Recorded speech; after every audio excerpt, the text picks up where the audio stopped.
Donc le projet de thèse vise à définir le rôle de la nécroptose dans la cholangite sclérosante primitive, encore appelée CSP. C'est une maladie qui se définit par des atteintes fibro-inflammatoires chroniques des voies biliaires qui vont aboutir à des sténoses et des dilatations des voies biliaires, comme vous pouvez voir ici sur cette image de cholangio-IRM.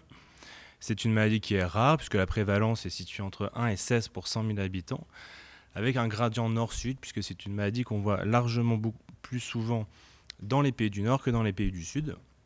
Et fait tout à fait caractéristique, elle est associée dans 70% des cas aux maladies inflammatoires chroniques de l'intestin, plus fréquemment la RCH que la maladie de Crohn. Et malheureusement, cette maladie a plusieurs risques évolutifs, au premier rang duquel le risque d'infection des voies biliaires, d'angiocolite à répétition, qui peut justifier une transplantation hépatique.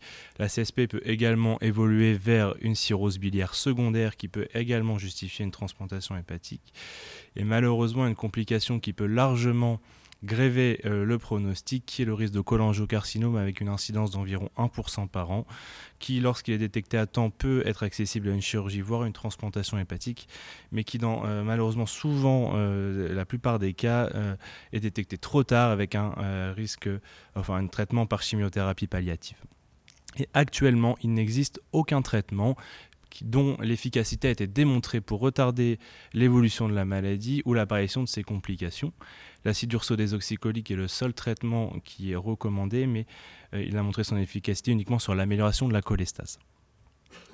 Et donc, identifier la physiopathologie et les mécanismes qui mènent à ce phénotype fibro-inflammatoire de la CSP permettrait d'identifier de nouvelles cibles thérapeutiques. Cette physiopathologie, elle reste complexe, elle est mal connue, mais une des hypothèses actuellement admises, c'est qu'il y aurait un axe foie-intestin, à cause de la dysbiose ou de la maladie inflammatoire chronique de l'intestin. Il y aurait une rupture de la barrière intestinale qui favoriserait le passage de pathogènes, de pathogènes associated molecular pattern, qui migreraient au foie via le système portal et qui entraînerait le recrutement de cellules inflammatoires et la production d'interleukines. Et donc on voit bien que l'inflammation, finalement, est l'élément central de la physiopathologie de cette maladie. Et donc découvrir les mécanismes qui mènent et qui promeuvent l'inflammation apparaissent importants si on veut identifier de nouvelles cibles.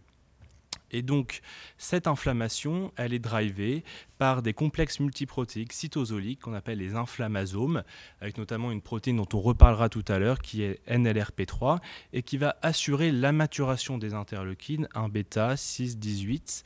Et ces inflammasomes sont activés par les PAMs dont je viens de parler, mais également par les DAMS, qui sont les Damage Associated Molecular Pattern, c'est-à-dire des dommages associés à la mort cellulaire. Et donc la mort cellulaire pourrait activer ces inflammasomes qui promouveraient l'inflammation. Et donc c'est ça qui nous a amené à nous intéresser à la nécroptose, qui est un mécanisme de mort cellulaire qui a été découvert à la fin des années 2000, qui est une mort cellulaire programmée, comme l'apoptose, mais qui va avoir des conséquences similaires à la nécrose, via le relargage de DAMS dont je viens de parler, qui vont activer les inflammasomes, qui vont promouvoir l'inflammation et la fibrose. Donc sur le plan moléculaire, en fait, un ligand de mort cellulaire comme le TNF va se fixer sur son récepteur de mort, ce qui va entraîner l'activation d'un complexe intracellulaire qu'on appelle le nécroptosome, et qui va entraîner la phosphorylation de plusieurs protéines, RIPK1 qui va phosphoryler RIPK3, qui va phosphoryler lui-même MLKL, et ces protéines MLKL vont s'assembler à la membrane pour former des pores cellulaires qui vont aboutir à l'oncose et à la destruction de la cellule, et au relargage de DAMS. Et on sait que cette nécroptose, l'équipe a déjà montré qu'elle était impliquée en pathologie hépatique, notamment la NAFLD, mais fait tout à fait intéressant si on veut s'intéresser aux cholangiopathies.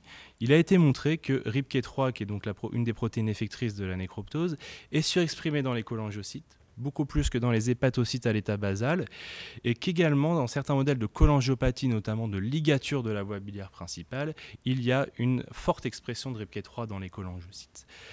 Et donc, notre hypothèse serait que la nécroptose des cholangiocytes relarguerait les DAMS, qui promouvrait l'inflammation des cholangiocytes à l'origine du phénomène fibro-inflammatoire de la CSP, et que tout ce mécanisme s'entretiendrait et s'auto-amplifierait. Et donc nos objectifs dans ce projet, c'est de démontrer l'implication de la nécroptose dans la CSP, afin d'identifier des nouvelles cibles thérapeutiques qu'on pourrait donc targeter pour diminuer le phénotype fibro-inflammatoire de la maladie. Donc nous avons plusieurs objectifs dans ce projet de recherche. D'abord, définir l'implication de RIPK3 et MLKL dans la mort des cholangiocytes à travers la réalisation de modèles murins de CSP que je vais vous décrire juste après, mais également de modèles in vitro, des lignées cellulaires de cholangiocytes et également des cultures primaires. Donc ce modèle murin est inédit, il n'a pas été développé dans la littérature, consiste à invalider de manière spécifique dans les cholangiocytes via un modèle Crelox et avec un promoteur qui est l'ostéopontine qui nous permet d'invalider spécifiquement notre gène d'intérêt dans les cholangiocytes. Et donc nous allons invalider spécifiquement RIPK3 et MLKL dans les cholangiocytes des souris. Et ces souris sont soumises au régime DDC qui est un modèle chimique de cholangie sclérosante. Vous pouvez voir après 4 semaines de traitement des lésions tout à fait caractéristiques de cholangie sclérosante avec cet aspect de fibrose concentrique périductulaire et également une fibrose portale et périportale qui s'installe. Nous analyserons les foies de souris à 2 endpoints avec une semaine de DDC qui correspond globalement à une phase très inflammatoire de la cholangiopathie et à 4 semaines qui correspond à un stade plutôt fibrosant. Et nous nous attendons à avoir, lorsqu'on diminue la mort des cholangiocytes, une réduction de l'inflammation, ce qui traduirait par une diminution de la fibrose. Je vous montre ici des résultats tout à fait préliminaires sur les souris RIPK3 KO dans les cholangiocytes. Et lorsqu'on soumet ces souris à un régime DDC, on voit très clairement qu'une expression de NLRP3 en qPCR, NLRP3, je vous rappelle, c'est la protéine de l'inflammasome, est largement diminuée chez nos souris KO par rapport à nos souris wild-type. Donc lorsqu'on invalide la nécroptose, il y aurait moins de recrutement des inflammasomes et cela se traduit par l'expression des interleukines. L'inflammasome permet de maturer les interleukines et il y a une nette diminution de l'expression de l'interleukine 1β et de l'interleukine 6 dans les foies de souris KO par rapport aux foies de souris wild-type. Donc cette première étape montre que lorsqu'on invalide RIPK3 dans les cholangiocytes, on réduit le recrutement de l'inflammation dans les foies de souris. Et comment cela se traduit lorsqu'on va un petit peu plus loin dans la cholangiopathie? On regarde à 4 semaines de DDC.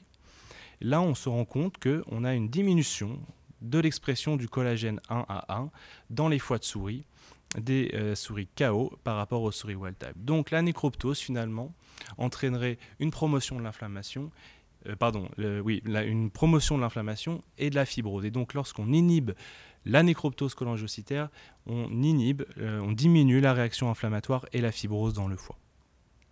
Donc nous allons confirmer ces résultats avec l'autre modèle de souris qui invalide MLKL dans les cholangiocytes afin de décortiquer de manière plus précise qui de RIPK3, de MLKL et de tout ce mécanisme est vraiment impliqué dans la promotion de l'inflammation. Nous allons également développer des modèles in vitro d'invalidation de RIPK3 et d'MLKL dans des lignées de cholangiocytes humains via des techniques de CRISPR-Cas9. Et nous allons soumettre ces cellules à de la stimulation par acide biliaire afin de voir quelle est la réponse inflammatoire et quelle est la réponse sur les mécanismes de mort cellulaire. Et puis, afin d'identifier quels sont les mécanismes moléculaires impliqués dans la communication entre les cholangiocytes et les cellules inflammatoires, nous allons faire des co-cultures de cholangiocytes et de macrophages afin de confirmer de manière plus précise le lien entre nécroptose des cholangiocytes et inflammation. Notre deuxième objectif, une fois qu'on aura montré que la nécroptose est bien impliquée dans la promotion de la cholangie sclérosante, nous allons tester l'intérêt d'un agent pharmacologique inhibiteur de la nécroptose, RIPA56, dans un modèle murin de cholangie sclérosante. Cette fois, nous utiliserons le modèle murin ABCB4 knockout, qui est un modèle d'invalidation constitutionnel d'ABCB4 qui aboutit à un phénotype de cholangite sclérosante. Et nous souhaitons tester le RIPA56 par deux types de schémas de traitement, soit un traitement prophylactique avant l'installation des lésions fibro-inflammatoires ou un schéma curateur après l'installation ou au moment de l'installation des lésions fibro-inflammatoires. L'objectif étant, avec ce traitement, d'essayer de montrer une diminution des lésions de cholangite. Et puis enfin, notre troisième objectif, une fois qu'on aura montré sur les modèles précliniques que la nécroptose est bien impliquée dans la cholangite sclérosante, sera de confirmer l'implication de la nécroptose dans le développement et la progression de la CSP chez l'humain. Pour ce faire, nous sommes en train de réunir une biobanque de patients CSP dans le service à Saint-Antoine. Nous avons déjà une sérothèque de 70 patients atteints de CSP que nous allons classer en 3 groupes de sévérité en fonction de l'élastométrie hépatique, moins de 10 kPa, 10 à 15 kPa ou plus de 15 kPa, et nous allons, dans ces sérums, doser les concentrations sériques de RIPK3 et d'MLKL. Pourquoi est-ce qu'on veut classer les malades en fonction de leur sévérité? Parce que notre hypothèse, c'est que la nécroptose des cholangiocytes apparaît plutôt à un stade initial de la maladie, serait plutôt au centre du déclenchement, voire de la promotion initiale de la maladie, mais qu'à un stade plus tardif, fibrosant, finalement, l'inflammation et la fibrose est déjà installée et la nécroptose jouerait moins de rôle. Et c'est ce qu'on essaye de montrer, ce qu'on essaiera de montrer en répartissant les patients en 3 groupes de sévérité. Et puis enfin, on va récolter également des biopsies hépatiques et biliaires de patients atteints de CSP afin d'analyser l'expression des marqueurs activés de la nécroptose sur ces biopsies, phospho-RIPK3 et phospho-MLKL.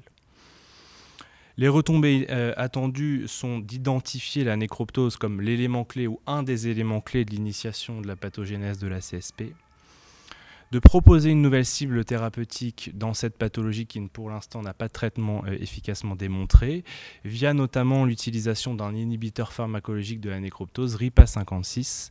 Dans la CSP, nous espérons déposer un brevet. Je remercie l'ensemble de l'équipe maladie fibro-inflammatoire d'origine métabolique et biliaire du foie de Centre de recherche Saint-Antoine, en particulier Jérémy Gautron et le professeur Chantal Housset. Je remercie aussi les personnes qui travaillent avec moi au quotidien, Virginie Stenou, Valéria Pistorio et Juliette Togozoglu.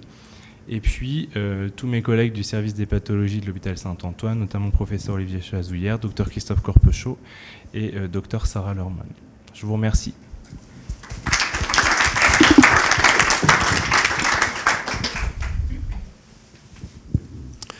Merci Pierre-Antoine. Oui, et Emmanuel. Oui, merci beaucoup pour cette présentation. Je me demandais quelle serait la spécificité de la nécroptose sur la CSP. Est-ce que vous envisagez de chercher ce phénomène dans d'autres pathologies biliaires? Je pense notamment, nous, à l'atrésie des voies biliaires, qui est quand même le prototype de la maladie fibro-inflammatoire des voies biliaires. Donc, quelles sont vos pistes sur ce sujet? Oui, absolument. Bon, j'en ai parlé rapidement au début, mais il semble quand même que les marqueurs de nécroptose à l'état basal soient hautement exprimés dans les cholangiocytes. Donc ce qui est valable pour la CSP serait tout à fait valable pour d'autres maladies biliaires. Il y a une équipe portugaise qui a montré sur des foies de patients atteints de cholangite biliaire primitive qu'effectivement il y aurait des marqueurs de nécroptose qui seraient activés. À ma connaissance, il n'y a pas d'évidence pour l'instant sur l'atrésie des voies biliaires, mais c'est un mécanisme qui pourrait tout à fait être partagé avec ce qu'on souhaite faire là, oui, bien sûr.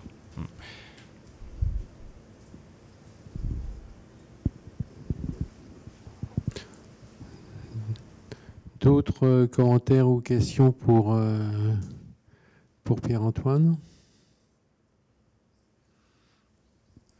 Moi, je suis un peu juge et parti là, donc je ne peux pas trop commenter. Non, mais pour peut-être une question complémentaire, c'est quand on a des biomarqueurs comme ça, on ne sait jamais trop si ce sont la cause ou la conséquence du phénomène. Et donc là, de la même manière, pour la stratégie thérapeutique, est-ce qu'on traite vraiment le mécanisme lésionnel ou est-ce qu'on va traiter les conséquences? Donc, est-ce que vous avez des données préliminaires ou des hypothèses ou comment vous voyez les choses? C'est l'objectif d'avoir ces modèles redondants et mécanistiques. C'est finalement savoir quelle est la poule de l'œuf, mais probablement quand même que la nécroptose des cholangiocytes, si on suit l'hypothèse mécanistique, c'est quand même elle qui sera à l'origine du recrutement de cellules pro-inflammatoires, des inflammasomes, etc. Donc moi j'ai plutôt l'impression que c'est le trigger initial plutôt que la conséquence. Après bien sûr ce qu'on va doser dans le sang, c'est ce qui passe en périphérique et c'est pas forcément un reflet de ce qui se passe de manière très précise dans le foie. D'où l'intérêt de coupler les analyses de sérum avec les biopsies hépatiques et d'être très vigilant sur l'interprétation des taux des des marqueurs de nécroptose dans le sang qui n'ont pas forcément vocation à être des marqueurs prédictifs ou des marqueurs diagnostiques, etc.